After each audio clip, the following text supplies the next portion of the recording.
जय हिंद दोस्तों। आपके अपने चैनल लक्ष्यपुर जीएस पर आप सबका स्वागत है। ठीक है, अभी तक हम लोग पढ़ चुके थे सोशल रिलीजियस रिफॉर्म मूवमेंट। ठीक है, आज से जो हमारा जो चैप्टर होगा वो Indian freedom struggle, Indian national movement होगा। ठीक है, ये चैप्टर जो है काफ़ी ज़्यादा महत्वपूर्ण है, क्योंकि इस यहाँ से जो भी चैप्टर्स पढ़ाए जाएंगे, आपको जो भी टॉपिक्स पढ़ाए जाएंगे वो 120% है, गारंटीड है कि इस यहाँ से सवाल आएंगे, या तो यूपीएससी का हो या स्टेट पीसीएस हो या 68 बीपीएससी को लेकर को हो। तो यहाँ से क्वेश्चंस आने की संभावना बहुत बहुत ज़्यादा बन जाती है, और यहाँ पर कंसेप्चुअल क्लियरिटी आपको होना बहुत ज़्यादा ज़रूरी है। यहाँ से हमें पता चलता है कि इंडियन नेशनल मूवमेंट की जो मोर है, ठीक है, वो किस तरह से आगे बढ़ती है और कैसे कैसे कर को जाती है। पहले तो जब इसकी हम बात करते हैं इंडियन नेशनल मूवमेंट की, तो एक फेज होगा हमारा जो होगा 1857 से 1885 के पहले होगा। फिर 1885 से लेकर को 1905 तक मॉडरेट फेज रहेगा। फिर 1905 से कुछ 1915 तक या 18 तक ये हमारे एक्सट्रीमिस्ट फेज होंगे। फिर 1919 से लेकर 1947 तक गांधीयन फेज होंगे। ठीक है, इसमें हम लोग वेरियस फेजेस के थ्रू से गुजरेंगे, और ये जो भी फेज होंगे जिसके थ्रू हम लोग गुजरेंगे इस चैप्टर को आगे बढ़ते हुए, उस चैप्टर से क्वेश्चंस आने की संभावना बहुत ज़्यादा बन जाती है। अगर हम लोग प्रीवियस ईयर्स क्वेश्चन उठा करके देखें, चाहे वो बीपीएससी हो या वेरियस स्टेट पीसीएस हो, ठीक है, बहुत ज़्यादा मात्रा में इस टॉपिक से सवाल आते हैं। ठीक है, तो आज हमारा जो टॉपिक होगा वो इंडियन नेशनल मूवमेंट होगा। इसके बारे में हम लोग पढ़ेंगे कि इंडियन नेशनल मूवमेंट को ऐसा क्या कारण हुआ कि Indian national movement, Indian national struggle होने एक नया विकराल रूप ले लेता है, और कैसे ये शुरुआत होता है। ठीक है, तो जब हम इंडियन नेशनल मूवमेंट के बारे में जब पढ़ते हैं, तो इसका जो सबसे पहला कंसेप्ट होता है कि इसका फैक्टर्स हम पढ़ेंगे। तो इसका जो सबसे बड़ा डायरेक्ट जो फैक्टर्स था वो था कि जब ब्रिटिशर्स आए, ठीक है, तो उनके एक्सप्लॉयटेशन जो पॉलिसीज थी, ठीक है, ये हुआ, एक्सप्लॉयटेशन पॉलिसी हो गए। दूसरा जो रिवोल्ट ऑफ 1857 हुए, ठीक है, तो रिवोल्ट ऑफ 1857 कहीं ना कहीं भारतीयों में एकता की और उनने कुछ न्यू डाल दी, एक कहते हैं कि ना चिंगारी डाल दी। तो जिंदगी में एक हमेशा याद रखिएगा कि अब भले ही कोई बीज हो या कोई चिंगारी हो, ठीक है, अगर आप बीज डालते हैं तो वो फल को कभी ना कभी, अगर अच्छे बीज डालेंगे तो अच्छा फल देगा, खराब बीज डालेंगे तो खराब ही फल देगा। वैसे ही एक चिंगारी को, ठीक है, आप या तो चिंगारी को पूरी तरह बुझा दीजिए, ठीक है, नहीं तो अगर चिंगारी थोड़ी भी रह गई तो कहीं ना कहीं आग लगना जरूरी तय है। ठीक है, तो 1857 की जो युद्ध हुई, ठीक उसी कारण वो एक चिंगारी डाल दी, या तो कहे तो एक बीज एकता की, यूनिटी की, हिंदू मुस्लिम यूनिटी की, चाहे नेशनलिटी के प्रति या नेशनल फीलिंग के तरीके, पैट्रियोटिक फीलिंग की एक बीज डाल दी, जो आगे चलकर एक विकराल रूप ले लेती है, और गांधी जी के आने के बाद ये महाविकराल रूप ले लेती है। ठीक है, दूसरा जो फैक्टर था कि 1857 के बाद और फिर रिलीजियस रिफॉर्म मूवमेंट के बाद क्या होता है कि नए नए लीडर्स आ जाते हैं। ठीक है, रिलीजियस रिफॉर्म मूवमेंट के बाद में सोसाइटी को जानने वाले लोग आ जाते हैं, इनमें कमियां क्या है वो जानने वाले आ जाते हैं, क्योंकि रिलीजियस रिफॉर्म मूवमेंट में जो भी थे वो ज़्यादा करके बहुत एजुकेटेड लोग थे, जो बाहर जाकर पढ़ के आते हैं और यहाँ के सोसाइटी को जब देखते हैं कि क्या क्या कमियां हैं और क्या क्या सुधारने की हमें ज़रूरत है, तो ये बहुत सारा फैक्टर्स हो जाता है जो इंडियन नेशनल स्ट्रगल या कहे तो इंडियन नेशनल मूवमेंट को मतलब प्रेरित करता है, इन्फ्लुएंस करता है, ताकि जाकर को एक नया विकराल रूप ले और भारत जाकर को अंग्रेजों के हाथ चंगुल से आज़ाद होता है। तो इसका जैसे कि इंडियन नेशनल स्ट्रगल का जो न्यू रखा गया था 1857 में, ठीक उसी तरह हम लोग मॉडर्न इंडिया के, आधुनिक भारत के इंडियन फ्रीडम स्ट्रगल के आज हम लोग न्यू रखेंगे। ठीक है, तो आज हमारा जो टॉपिक है इंडियन नेशनल मूवमेंट, आज हम पढ़ेंगे इसके फैक्टर्स के बारे में एकदम पूरे डिटेल में। ठीक है, तो Indian national movement,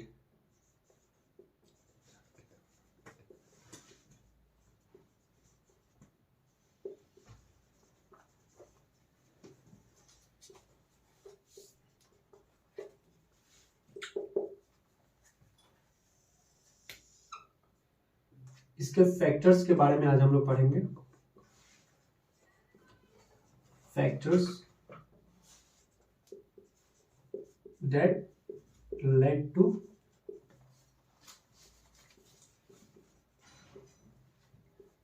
Indian national movement. ठीक है, तो जो सबसे पहला फैक्टर था इसका political and economic unification.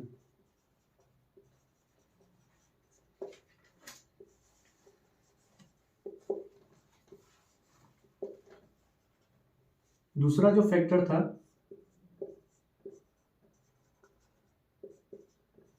Transport and communication.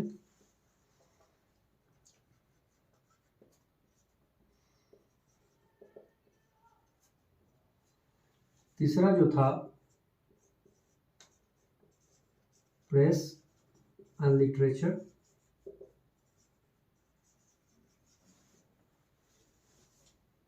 जो चौथा था वेस्टर्न एजुकेशन।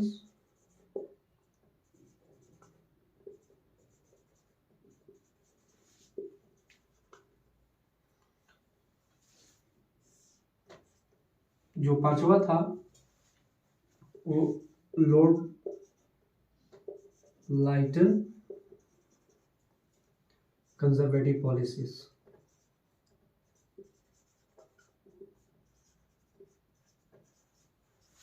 इनके बारे में हम अभी पढ़ेंगे, उसके बाद और भी कारण है तो हम उसके बाद में पढ़ेंगे। ठीक है, तो पॉलिटिकल एंड इकोनॉमिक यूनिफिकेशन क्या था?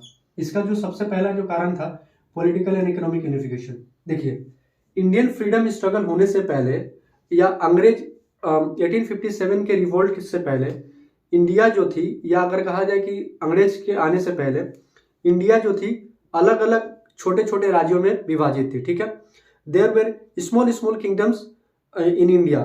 There was no unity among the Indians, and the rulers were ruling from a very particular area, and they have their own rules. ठीक है, उनके अपने अपने नियम कानून होते थे और अपने अपनी जगह पर वो अपने अपने तरीके से रूल करते थे। लेकिन जब अंग्रेज आए तो पॉलिटिकल यूनिफिकेशन हो गया। ठीक है, सेंट्रलाइज टेंडेंसी हो गई। जितना भी कानून बनता था उनका एक ही हेड होता था, गवर्नर जनरल या तो कहा जाए वाइस रॉय। ठीक है, वो उनके हेड होते थे और उनके डिपार्टमेंट से वो कानून बनता था और एक ही कानून पूरे इंडिया में लागू होता था। ठीक है, तो क्या होता था कि पहले इनके आने से पहले क्या थी कि अगर कोई कानून बनता था, अगर राजा बनाते थे तो वो अपने पार्टिकुलर एरिया पे बनाते थे। तो ये अपने पार्टिकुलर एरिया पर जब बनाते थे, जैसे कि मान लीजिए कि ये पूरे भारत हो गया। ठीक है, अगर ये हम लोग भारत के नक्शा को देखें, ठीक है, तो अगर ये गुजरात हो गया। ठीक है, अगर हम लोग इसको गुजरात मान के चलें, ये गुजरात हो गया। ठीक है, और ये पंजाब हो गया, ये बिहार हो गया, यूपी हो गया, इंद्र हो गया। तो जब यहाँ पर जब पहले कानून बनती थी या यहाँ पर कानून बनती थी तो ये सिर्फ इतने जगह के लिए ही सीमित हो जाती थी। ठीक है, लेकिन जब अंग्रेज आए तो इनका ये पूरा ऑल ओवर इंडिया पर इनका कब्जा हो गया और इनका जो सेंट्रलाइज था, यहाँ से ये दिल्ली सेंट्रलाइज गवर्नर जनरल या वाइस रॉय यहाँ पे थे। तो जब ये कानून बनाते थे तो यही कानून यहाँ भी लागू होती थी, यहाँ भी लागू होती थी, यहाँ भी लागू होती थी, इस चारों दिशा में वही कानून लगती थी। ठीक है, तो जब ये एक ही कानून लागू होती थी तो जब करप्शन जब फैलने लगा तो ये करप्शन यहाँ पर भी जाने लगा और यहाँ पर भी जाने लगा, यहाँ पर ये सब दिशा में जाने लगा और एक एक कर को हर एक राज्य को ये इफेक्ट करने लगी। दूसरी बात, जब इकोनॉमिक यूनिफिकेशन हुई तो पहले इस अंग्रेज आने से पहले इनके हर राज्य की अपनी अपनी अलग प्रॉब्लम होती थी, तो अपनी अपनी प्रॉब्लम होती थी तो उनके सॉल्यूशन भी वो अपने अपने ढूंढते थे।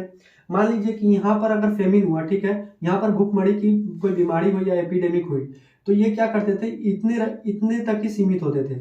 लेकिन अंग्रेज आने के बाद में इकोनॉमिक यूनिफिकेशन हुआ। ठीक है, अंग्रेजों का क्या मतलब था, उनको इंडिया को एक्सप्लॉइट करना था ताकि इंग्लैंड में इंडस्ट्रियलाइजेशन जो थी, ठीक है, वो ज्यादा कर को वो चल सके, क्योंकि इनका यह मानना था कि इन्होंने अपने बेनिफिट के लिए इंडिया को इतना एक्सप्लॉइट किया था कि ये कहते थे कि इंडिया को एक supplier of raw material and consumer of finish good, या कैश क्रॉप्स यहाँ से ग्रो करते थे और ये एक्सपोर्ट करते थे अपने देश में, ताकि इनके देश की इंडस्ट्री अच्छे से चल सके, और फिर उससे जो प्रोडक्ट जो बनता था इंडिया में आकर को उसको बेचते थे ज्यादा दाम में, ठीक है, जिसके कारण इंडिया की हैंडीक्राफ्ट इंडस्ट्री डिस्ट्रॉय हो गई, ठीक है। तो जब यहाँ पर पहले था क्या, यहाँ पर अगर फेमिन हुई, ठीक है, भूखमरी की बीमारी हुई, तो यहाँ तक ही सीमित था, लेकिन अंग्रेज के आने के बाद ये पूरी तरह से सेंट्रलाइजिंग हो गई, एक जगह से पूरा कंट्रोल होने लगा। तो अगर यहाँ पर फेमिन होता था, ठीक है, तो ये इस जगह पर भी इफेक्ट करता था, क्योंकि जबकि ये सेंट्रलाइज हो गई, ठीक है, तो यहाँ पर अगर फेमिन हुई तो क्या करते थे, ये यहाँ का खाद और पदार्थ यहाँ भेजते थे और ऐसे ऐसे करके ये सब जगह पर इफेक्ट करने लगी, ठीक है।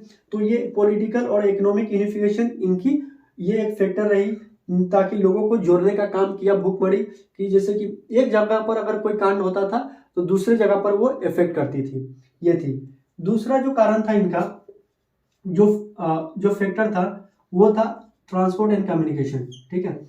गांधी जी ने कहा कि जो रेलवे थी, ठीक है, रेलवे ने इंडियन नेशनल मूवमेंट को और कहा जाए कि भारत के स्वतंत्रता आंदोलन को आगे बढ़ाने में एक बहुत बड़ी भूमिका निभाई। ट्रांसपोर्ट एंड कम्युनिकेशन से क्या होता था कि पहले रेलवे इंट्रोड्यूस होने से पहले जो लोग थे एक जगह के, एक राज्य के एक ही राज्य में रह सकते थे, ठीक है, दूसरी जगह जाने में उनको ज्यादा परेशानी होती थी, तो वो क्या चाहते थे कि अपने राज्य में ही कुछ व्यापार करें और वहां तक ही सीमित रहे। लेकिन transport and communication railway introduce होने के बाद क्या हुआ, मोबिलिटी बढ़ गई, लोग एक दूसरे से एक जगह से दूसरी जगह जाने लगे, और वाइल ट्रेवलिंग, जब ट्रांसपोर्ट एंड कम्युनिकेशन जब हुआ तो वाइल ट्रेवलिंग वो एक दूसरे से बातचीत करने लगे, ठीक है, एक दूसरे से जब बातचीत किए तो उनके प्रॉब्लम को जाने, फिर अपने प्रॉब्लम को जाने, तो और कल्चर मिक्स होने लगा, ठीक है। जब कल्चर मिक्स होने लगा, जब लोग एक दूसरे के प्रॉब्लम को जानने लगे तो उनको ये पता चला कि हमारी भी प्रॉब्लम यही है जो इनकी प्रॉब्लम है, इनके प्रॉब्लम का कारण भी एक ही आदमी है, ब्रिटिशर्स हैं, वो एक्सप्लॉइट कर रहे हैं, और हमारे प्रॉब्लम के भी कारण है जो ब्रिटिशर्स हैं जो हमें एक्सप्लॉइट कर रहे हैं। तो इस तरह से लोगों के अंदर में कॉन्शियसनेस की अगर देखा जाए तो वो बढ़ने लगी, और लोग अपने बात विचार करने लगे, और नए आइडियाज डेवलप हुए, ठीक है, और नए आइडियाज डेवलप होने के कारण लोगों में इंडियन फ्रीडम स्ट्रगल की या अपना योजना बनाए। और जैसे कि ट्रांसपोर्ट एंड कम्युनिकेशन से एक ये भी फायदा हुआ कि लोगों की जब मोबिलिटी बढ़ी, ठीक है, तो अलग अलग लैंग्वेज के लोग, अलग अलग कल्चर के लोग मिक्स होने लगे, ठीक है, जब बात होने लगी तो इसमें यूनिटी का बहुत यूनिटी ट्रांसपोर्ट एंड कम्युनिकेशन क्या है कि यूनिटी बढ़ाने में बहुत ही एक लेवल पे फायदा किया।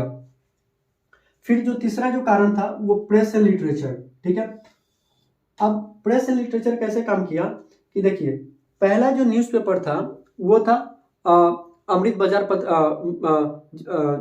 क्या कहते हैं, जेम्स अगस्ती हिकी के द्वारा लाया गया था बंगाल गैजेट, ठीक है। तो ट्रांसपोर्ट एंड कम्युनिकेशन और प्रेस एंड लिटरेचर ये दोनों लिंकेज है।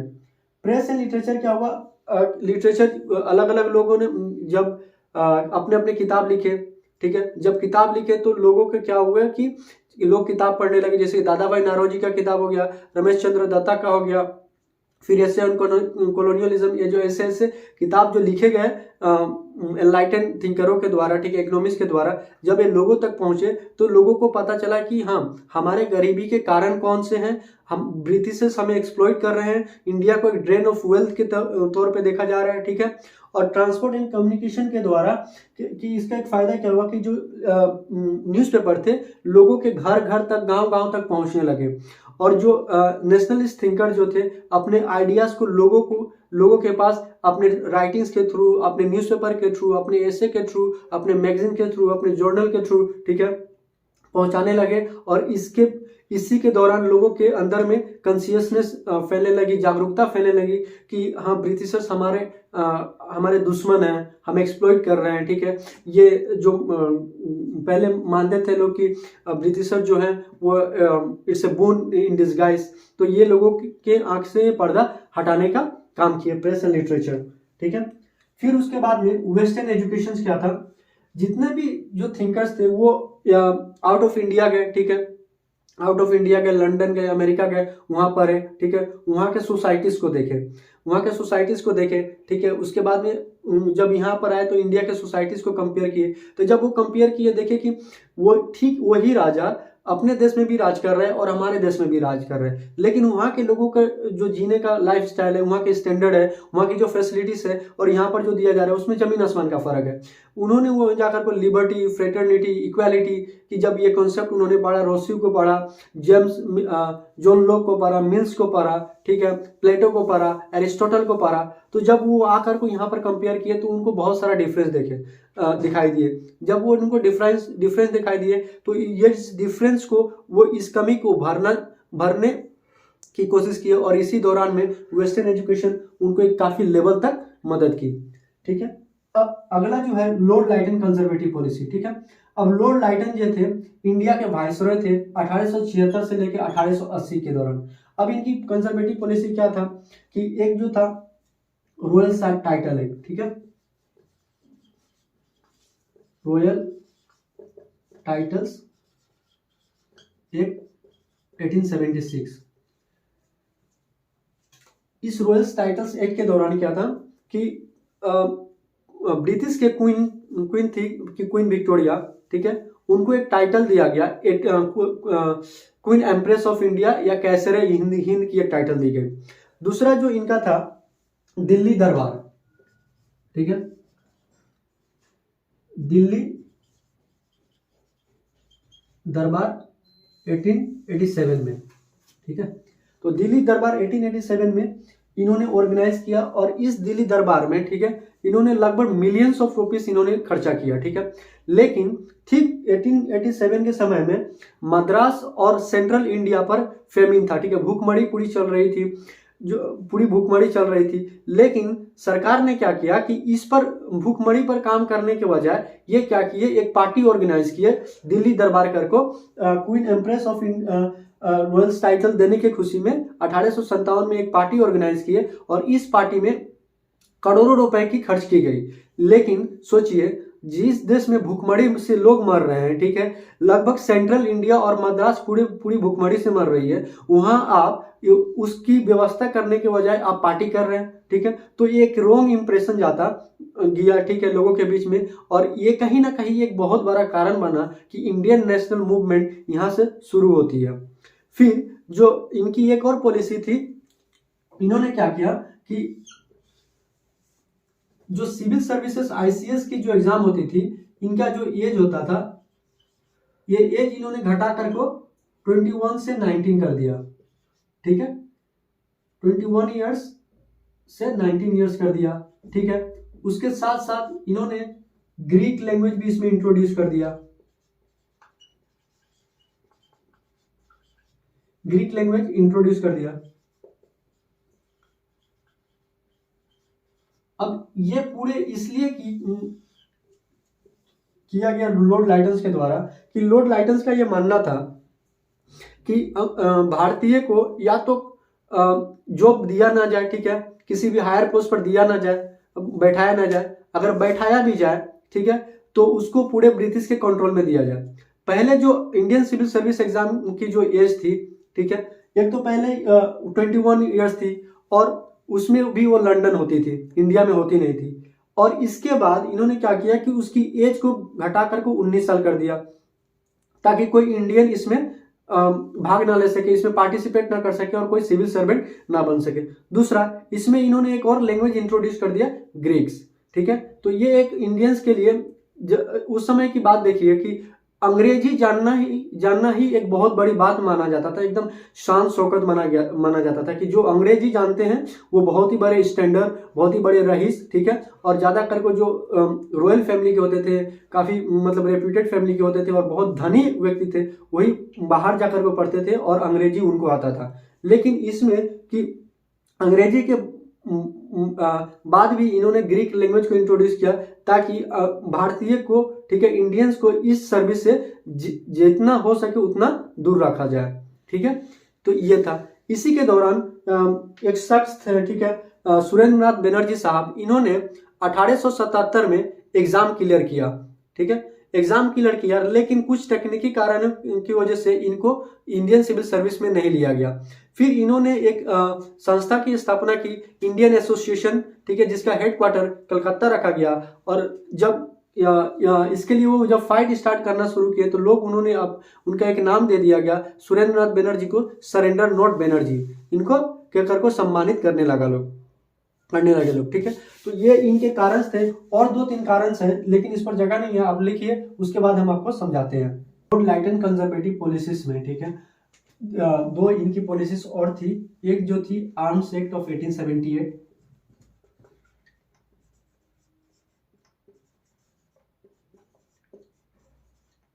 ठीक है। आर्म्स एक्ट ऑफ 1878 के तहत क्या था कि ये एक्ट कहती थी कि Indians are not allowed to keep arms guns without license, ठीक है। इस बात को हम मानते हैं, चलो कोई बात नहीं, आप हमें बिना लाइसेंस के गन्स रखने की परमिशन नहीं देते हैं, हमें कोई दिक्कत नहीं है। लेकिन दूसरी तरफ क्या था कि जो यूरोपियंस थे, जो ब्रिटिशर्स थे, they were allowed to keep guns without arms. ये सीधी भेदभाव था। आप हमें कह रहे हो कि बिना लाइसेंस के हम गन नहीं रख सकते, ठीक है, लाइसेंस के भी कभी कभी आप गन हमको रखने की इजाजत नहीं देते हो। लेकिन वही दूसरी तरफ देखा जाए, जो अंग्रेज है उनको आप बिना लाइसेंस के आप गन रखने की अलाउड देते हैं, ठीक है। तो ये पूरी तरह से डिस्क्रिमिनेशन थी। तो इनकी पॉलिसीज को लेकर को जो इंडियंस थे वो काफी ज्यादा नाराज थे। दूसरा था कि इनका तो वर्नाकुलर प्रेस एक्ट, ठीक है, vernacular press act 1878। Vernacular press act के तहत क्या था, ban on local newspaper, ban on local newspaper. इनमें क्या था कि वर्नाकुलर प्रेस एक्ट के तहत जो लोकल न्यूज़पेपर थी, ठीक है, उनको बैन कर देना था। इनका ये मंशा था कि जितने भी लोकल न्यूज़पेपर हैं, या हिंदी मीडियम के हो चाहे लोकल लैंग्वेज में जो भी हो, उनको बैन कर दिया जाए, ताकि वो सरकार के खिलाफ, ब्रिटिश सरकार के खिलाफ कुछ गलत ना छाप सके, ठीक है, उनकी खामियों को उजागर ना कर सके। ये एक्ट जो था, ठीक है, बेसिकली एक लोकल न्यूज़पेपर के लिए बनाया गया था, जिसका नाम था अमृत बाजार पत्रिका, ठीक है। ये अमृत बाजार पत्रिका न्यूज़पेपर के लिए बनाया गया था, जो शिशिर कुमार घोष और के द्वारा उनके भाई द्वारा चलाया जाता था। लेकिन उन्होंने क्या किया कि ये लोकल न्यूज़पेपर के लिए था, रातों रात अपने अमृत बाजार पत्रिका की उन्होंने लैंग्वेज चेंज कर दी। पहले था अमृत बाजार पत्रिका का जो लैंग्वेज, जिस लैंग्वेज में वो छापते थे अपने अखबार को, वो था हिंदी, ठीक है। लेकिन जैसे ही इस वर्नाकुलर प्रेस एक्ट 1878 जब पास किए लॉर्ड लाइटन्स ने, इन्होंने क्या किया कि उस पेपर को बचाने के लिए जो उनका लैंग्वेज था वो अंग्रेजी मीडियम में छापना शुरू कर दिया। तो इसलिए इसको अमृत बाजार पत्रिका रख दी गई। इस एक्ट की एक खास बात यह थी, ठीक है, कि अगर ये पेपर बैन हो जाए तो इसके लिए कोई अपील नहीं था, ठीक है, आप इसके लिए कोई कोर्ट में जाकर अपील नहीं कर सकते थे। तो ये freedom of speech and expression के खिलाफ एकदम बिल्कुल था कि लोगों की अपने भावनाओं को, ठीक है, अपने विचार को रखने देने से मना कर रहा था। इसीलिए लोगों ने जोर शोर से कहा कि अभी के अगर मॉडर्न इंडिया में देखा जाए तो किसी भी व्यक्ति के पास जो सबसे बड़ा हथियार है उसका freedom of speech and expression, जो कि हमारा संविधान भी देता है, आर्टिकल 19, ठीक है। तो लेकिन ये उसी को बैन करने के लिए, और न्यूज़पेपर एक बहुत बड़ा माध्यम है, हथियार है लोगों के पास, ठीक है, जिसके तहत लोग अपने विचार अब सरकार के पास पहुंचा सकते हैं, या अभी के दौर में कहा जाए सोशल मीडिया या सोशल साइट्स, ठीक है। उस वक्त इन्होंने क्या किया कि लोगों के बातों को रोकने के लिए लोकल न्यूज़पेपर को बैन करने के लिए ये एक्ट पास किया गया। इस एक्ट को एक भी कहा जाता था act for the better control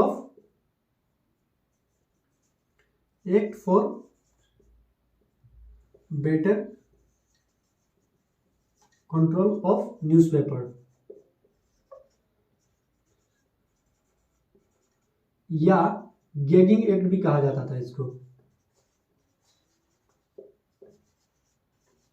या नो वकील नो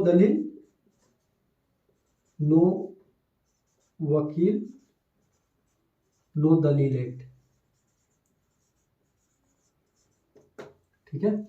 जो न्यूज़पेपर था वो था अमृत बाजार पत्रिका, Amrita Bazar Patrika, by Motilal Ghosh and Sisir Kumar Ghosh, Sisir Kumar Ghosh and Motilal Ghosh.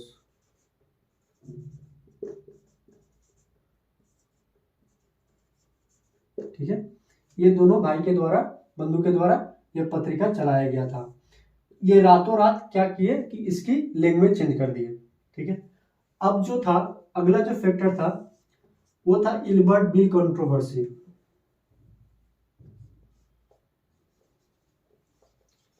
Ilbert bill controversy.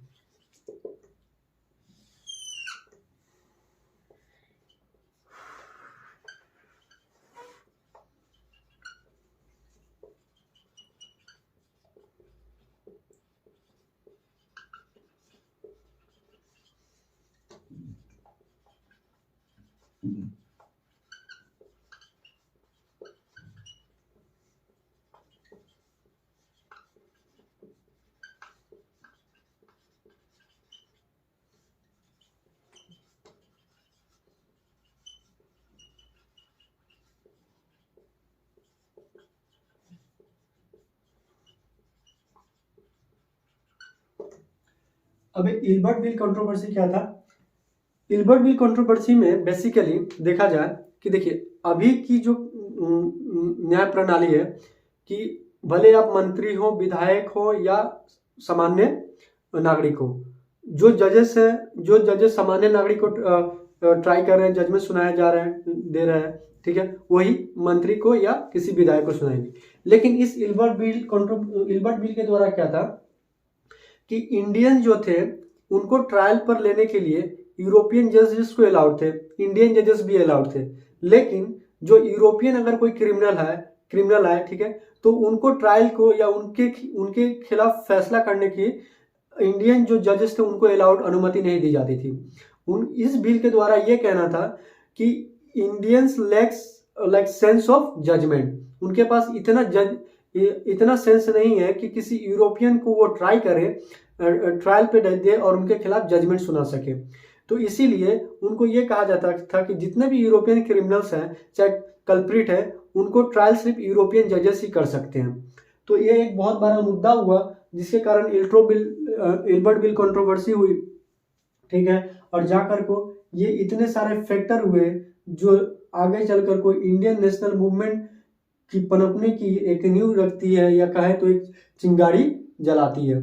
मतलब इस इल्बर्ट बिल के द्वारा मतलब देखा जाए तो एक हिंदुस्तानियों के मुंह पर एक तमाचा था कि जजेस की अगर क्वालिफिकेशन देखे तो वो काफ़ी पढ़ाई करके जाते हैं, ठीक है, उनकी जो sense of level of understanding है आम नागरिकों से काफ़ी अलग होती है। लेकिन यहाँ पर ये कहते हैं ये इल्बर्ट बिल के द्वारा कि भारतीयों में इतनी सेंस नहीं है, ठीक है, इतनी नॉलेज नहीं है, इतनी बुद्धि नहीं है कि वो यूरोपियंस को किसी को ट्राई करे और उनके बारे में कुछ फैसला सुना सके। ठीक है, तो ये लोगों को बहुत बुरा लगा, जिसके कारण सब लोगों के बीच में एक शर्मिंदगी महसूस हुई हिंदुस्तानियों को, और सब एक एक करके एकत्रित होने लगे, यूनिटी की फीलिंग जगी, पेट्रियोटिक की फीलिंग जगी, जिसके कारण जाको इंडियन नेशनल मूवमेंट एक रूप लेती है और आगे चलकर को इंडियन नेशनल कांग्रेस की फॉर्मेशन होती है 1885 में। ठीक है, तो ये रहे फैक्टर्स, तब तक के लिखिए, उसके बाद हम आगे बढ़ते हैं।